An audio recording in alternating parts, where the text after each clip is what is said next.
हमारे जितने दुश्मन है सब फकीर है सब, दिन भर कटोरा लेके बैठल रहता है। या खुदा भारत को धसा दो। इंडिया का आदमी है, विदेश में गया सऊदी में काम करने, लगातार 6 महीना कंटिन्यू रह गया। नॉन रेसिडेंशियल इंडिया में नहीं रहने वाला भारत के वो लोग जो विदेशों में काम कर रहे हैं, आप कभी उनकी दुर्दशा देखिएगा।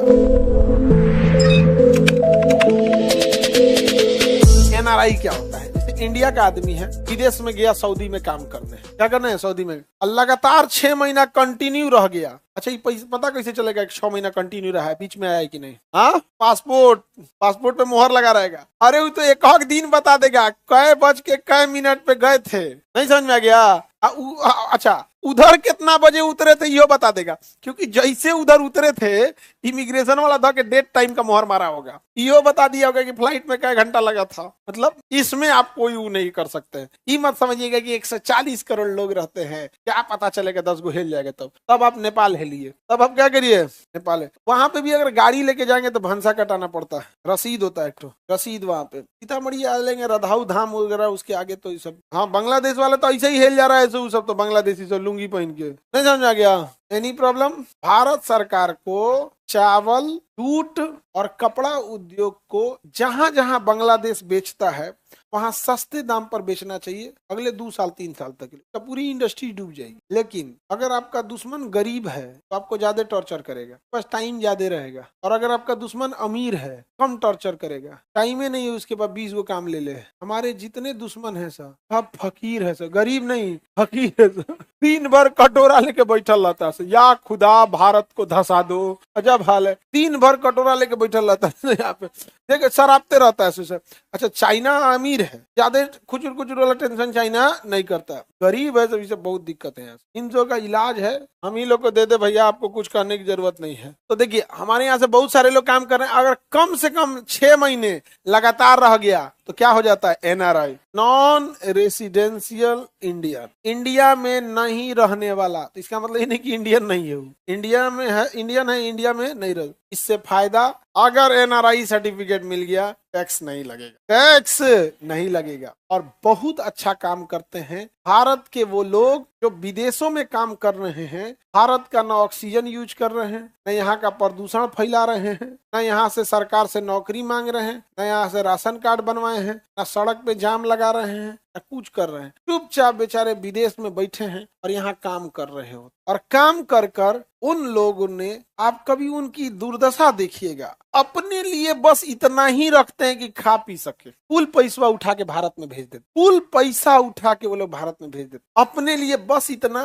कुछ खा पी सके। और 2 से 3 जोड़ा कपड़ा, उससे भी ज्यादा नहीं। कहाँ जाना ही है, दिन भर ड्यूटी करना है, खाली टाइम में तो पैरवी लगाता है सब, सोर्स लगाता है सब कि खाली टाइम में ओवर टाइम मिल जाएगा ना, तनी और पैसा भेज देंगे। पैसा विदेश से भेज रहा है सब भारत में। सरकार ने एक काम अच्छा किया है कि टैक्स नहीं लिया है, एक काम अच्छा किया है, टैक्स नहीं लिया है। एक उनका भी कार्ड होना चाहिए, जैसे एक आयुष्मान कार्ड है ना, एक एनआरआई कार्ड होना चाहिए कि आप इस कार्ड पर इलाज करा सकते हैं कहीं पे भी, इतना आपको गवर्नमेंट बेनिफिट देगी। उन बेचारों को बड़ा अच्छा लगेगा और टेंशन फ्री रहेंगे कि हम देश को पैसा भेज रहे हैं, देश हमारे परिवार को एनआरआई कार्ड दिया है, किसी सरकारी प्राइवेट में जाके अपना इलाज करा ले। उनका रेट फिक्स कर दीजिए कि आपको, जैसे मान के चलिए किसी प्राइवेट वाला है, उसको एमआरआई है सपोज कीजिए 10,000 का, तो 10,000 में तो 6,000 वो डॉक्टर को दलालिए दे दिया, नहीं समझे?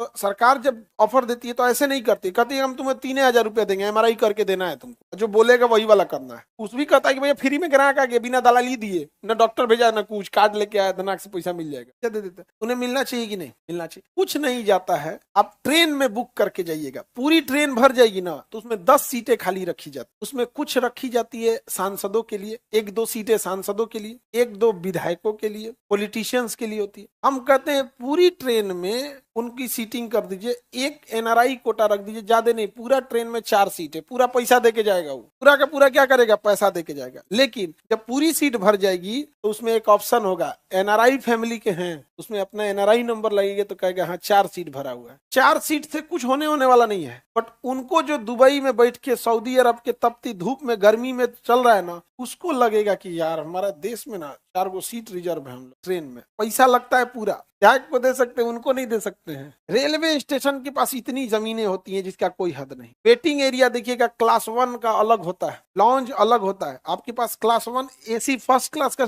टिकट होगा ना, आपको वेटिंग एरिया लकड़ी की कुर्सी पे नहीं बैठना है, उसमें एक हॉल होगा फर्स्ट फ्लोर पर, स्टेशन पे जाएंगे फर्स्ट फ्लोर, फर्स्ट या कहीं पे भी होगा, फर्स्ट क्लास का एसी लगा रहेगा और उसमें सोफा गद्दा मिलेगा, चाय पानी रहेगा, नाश्ता और अखबार सब रहेगा आराम से। उसमें एक टीवी लगा रहेगा, आपका ट्रेन लेट है या नहीं है किसी को बुला दीजिए, पहुंचा देना सामान, फर्स्ट क्लास एसी, वहां पे व्यवस्था रहेगा। कुली फ्री नहीं रहता है, कुली को चार्ज देना पड़ता, बाकी बैठने की व्यवस्था रहती। जिस स्टेशन पे जमीन पे बैठने के लिए सोचना पड़ता है वहां पे व्यवस्था रहता। अरे एक छोटा सा वेटिंग रूम बना दीजिए, एसी उसी भी मत दीजिए, एक छोटा सा वेटिंग रूम बना के कुर्सी लगा दीजिए, बाहर लिखिए ओनली फॉर एनआरआई फैमिली। सोचो जो धूप में बेचारा सऊदी अरब में, ओमान में, यूएई में काम कर रहा है, उस कितना अच्छा लगेगा कि हर रेलवे स्टेशन में वो छोटा वेटिंग रूम है और उसके बाल बच्चे अगर फैमिली कहीं जा रही है तो उसमें बैठ जाएगी, एनआरआई फैमिली है। बहुत आप देश के प्रति कितना काम कर रहे हो, वो वहां पे जानते हैं कितना खुशी से काम करेगा। कोई उसको जिंदगी नहीं बिताना रेलवे स्टेशन पे, लेकिन उसको लगेगा मेरा देश हमारे लिए कर रहा है। लेकिन हमारे रेल मंत्री को वंदे भारत को लेके कब वो उज्जर पेंट कर रहे हैं,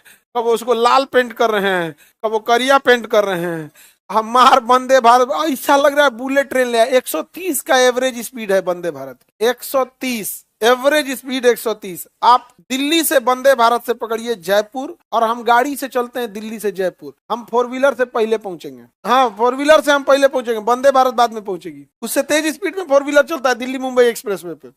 ओकरे लेके परेशान भइले, कबो करिया पेंट तो उज्जर पेंट तो लाल पेंट, तो कबो कहेंगे कि अभी वंदे भारत का चक्का ऊपर लगेगा, नीचे रगड़ा के चलेगी।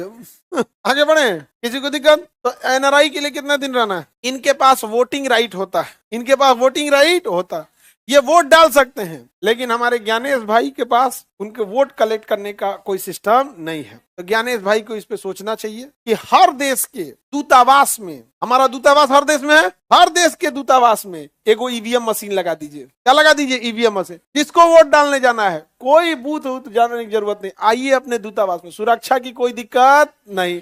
सबसे सेफ जगह क्या होता है? एम्बेसी। बस काम खत्म, एगो अपना ऑफिसर नियुक्त कीजिए, किसी को। अच्छा, राजदूत वहां का नोडल अधिकारी हो जाएगा, नोडल माने सर्वे हो जाएगा, तो वहां का राजदूत बैठवे किया, नोडल अधिकारी हो जाएगा, काम खत्म, वोटिंग राइट हो गया। बताइए उनको वोट वहां मिलना चाहिए कि नहीं? इसमें कोई बहुत बड़ा तामझाम है?